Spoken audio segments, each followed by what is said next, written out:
Eh, Compañeros de Vanguardia Aprista, tenemos hoy la oportunidad de poder conversar con el gran escritor Eduardo González Viaña. Eduardo, bienvenido a Vanguardia Aprista. Muchas gracias. Queríamos en esta primera parte ver algunas cosas generales sobre el Eduardo González Viaña literato. Háblanos un poco de tus influencias. ¿Cuáles serían las influencias más importantes que tú como escritor has tenido? Hablar de influencias remite generalmente a una colección de libros.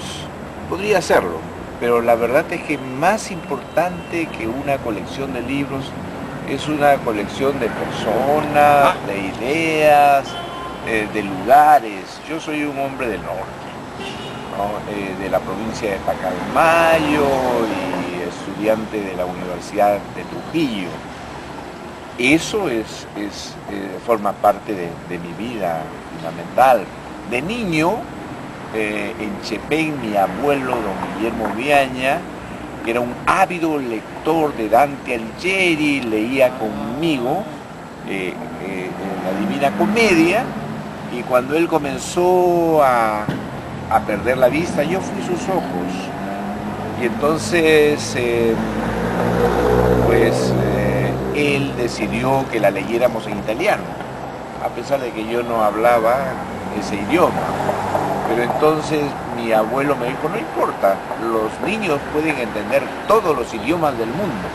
Y ahora yo pienso que a lo mejor era cierto, porque me he aprendido, me sé de memoria muchas historias, y porque me he pasado la vida tratando de escribir la Divina Comedia. Justamente el corrido de Dante, mi novela sobre los inmigrantes latinoamericanos en los Estados Unidos, es un poco parte de ese intento. Los personajes se llaman Dante, que es un inmigrante ilegal. Un burrito llamado Virgilio, Famoso Virgilio. como el poeta, y obviamente la mujer de Dante es Beatriz. Ahora, tu libro sobre Vallejo también alude a la idea del infierno, ¿no? Es verdad, es Vallejo en los infiernos, y es el camino que en todas las culturas se sigue, un camino a través de un laberinto o a través de un infierno para purificarse, para poder llegar a ser quien uno va a ser. Entonces Vallejo es eso, el resultado de ese camino a través del infierno. Dime, como todo escritor norteño, la huella que dejó en ti Vallejo, César Vallejo, su poesía, ¿fue central en ti? Es una deuda, un compromiso, una obligación de toda la vida, porque como alguna vez creo que en conversación con ustedes lo he contado, cuando tenía 16 años de edad más o menos y llegué a la Universidad de Trujillo, 59, ¿no? 59, llegó para allá don Antenor Orrego, y luego de una conversación, bueno, estuvo con nosotros 15 días, todos los días teníamos charlas, coloquios, y como yo hacía tantas preguntas, don Antenor me dijo, hijo, creo que tú vas a ser periodista y haces demasiadas preguntas, o más bien tú vas a escribir una novela sobre nosotros, sobre el Grupo Norte, sobre Vallejo. Entonces me he sentido obligado todo el tiempo a escribir esa novela, que es lo que Después de 50 años. Después de 50 años exactamente la publiqué. Háblanos del grupo Trilce. La idea que tenemos nosotros de Trilce es que es un grupo de muchachos de la Universidad Nacional de Trujillo, muchos migrantes que llegan a la ciudad de Trujillo, en tu caso, por ejemplo, y que comienzan a trabajar básicamente el tema de la cultura, ¿no es cierto? Y ahí hay personajes muy importantes. Tú eres uno de los más importantes, obviamente, tu cátedra en Estados Unidos, tus novelas, pero también hay personajes que habría que mencionarlos, ¿no? Teodoro Rivero Ayllón, Gerardo Chávez, Juan Morillo Ganosa, Santiago Aguilar, Jorge Díaz Herrera, Ibáñez Rosaza, que sacó un libro a propósito del tema de la presencia de Orrego, ¿no? Háblanos un poco del grupo. Sí, es cierto, el año 59, cuando llego a Trujillo, Teodoro Rivero Ayllón, que es nuestro mentor, que es, bonito, yo diría que sería el equivalente de Antenor Orrego para el grupo Norte. Teodoro Rivero Ayllón ya había formado esto, ya había inventado, él nos ha inventado. Yo a veces tengo pesadillas, despierto y digo, ¿y si yo no existo? ¿Y si yo fuera en realidad un personaje de Teodorito Rivero Ayllón? Qué bonito. Entonces, él inventa el grupo Trilce y nosotros nos la creímos.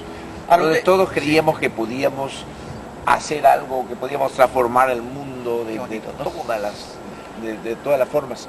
En ese grupo ha sometido, sin quererlo por supuesto, a Miguel Angelá, Miguel, ya un poeta excelente, ¿no? Sí. Y uno de los hombres más honestos que he conocido. Y también a Walter Palacios Vince. No sabía que Walter formaba parte del grupo. Así es, sí. Ya, que es un líder, un luchador social para toda la vida. Sí.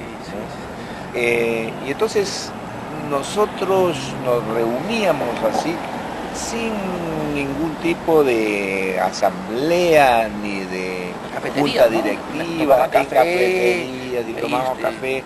Y entonces es cierto, y era una bohemia eficaz.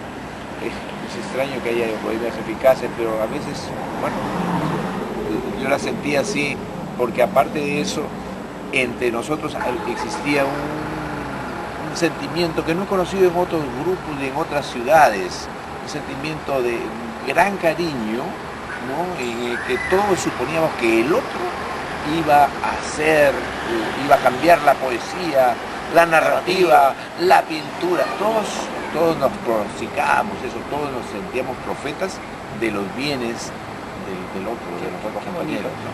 Cristóbal Campana también ahí con un papel importante, ¿no? nuestro, aunque él fue más por el terreno de la arqueología, el terreno de la así historia. es, ¿no? pero eso es también el norte, ¿no? La bohemia de Trujillo, por cierto, nos sentimos, además como Trujillo es una ciudad así, y era más entonces, Orrego la llama una ciudadela,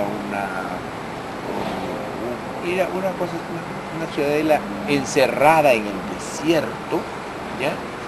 Bastante separada de Lima, porque incluso las ondas radiales de Lima no llegaban a Trujillo, nos llegaban las de Colombia, pero no las de Trujillo, no las de Lima. Entonces es una ciudad así, que tiene un espíritu particular, y entonces quien nace en Trujillo nace con la voluntad de ser un profeta o algo así. Entonces, y teníamos detrás la historia maravillosa, ¿no? De Aya de la Torre, la historia de la lucha aprista, de la lucha sindical, de la lucha anarquista.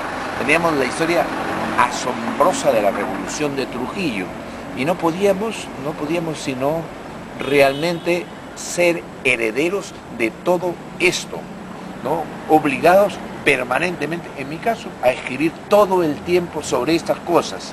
Esta es la época en la que las editoriales o los medios de comunicación buscan escritores o les prescriben a escritores que deben escribir sobre historias de detectives o sobre morbo. Yo no tengo interés, francamente, en eso. Estoy tan obligado con toda esta historia asombrosa que después, en nuestro tiempo, se continuó con la hazaña, con la grandeza de Luis de la Puente Uceda y de los guerrilleros que se Esa generación, ¿no? Dime, Eduardo, hablemos un poco del Eduardo, escritor que ha viajado por varios lugares y que en varios lugares, digamos, ha residido durante cierto tiempo. Un poco la biografía tuya podría ser un primer momento a Pacasmayo, La Libertad, después migras a Trujillo, después te vas a Madrid y ahora estás en Estados Unidos y Oregón, ¿no? Y el tema de la migración creo que es un tema que está presente en ti, ¿no? Entonces se manifiesta en tu narrativa. Alguien me dijo alguna vez que, creo que fue el que me entrevistaba, era Manuel Jesús Orbegoso, el periodista, y me dijo, tú pareces comer hormigas, porque estás caminando siempre, y eso es lo que me ha ocurrido todo el tiempo, ¿no? Y además, sí, caminante no hay camino. Y ese es el hecho de maravilloso, asombroso, formidable, ¿no? De ser provinciano en el Perú, porque tienes que salir de allí y tienes que llegar a una ciudad fría, áspera, donde pierdes las amígdalas y donde de vez en cuando escuchas esas campanas, eso es lo maravilloso. Pero la verdad es que eso me ha hecho caminar permanentemente en busca de mi destino. Muchas gracias, Eduardo Poderoso.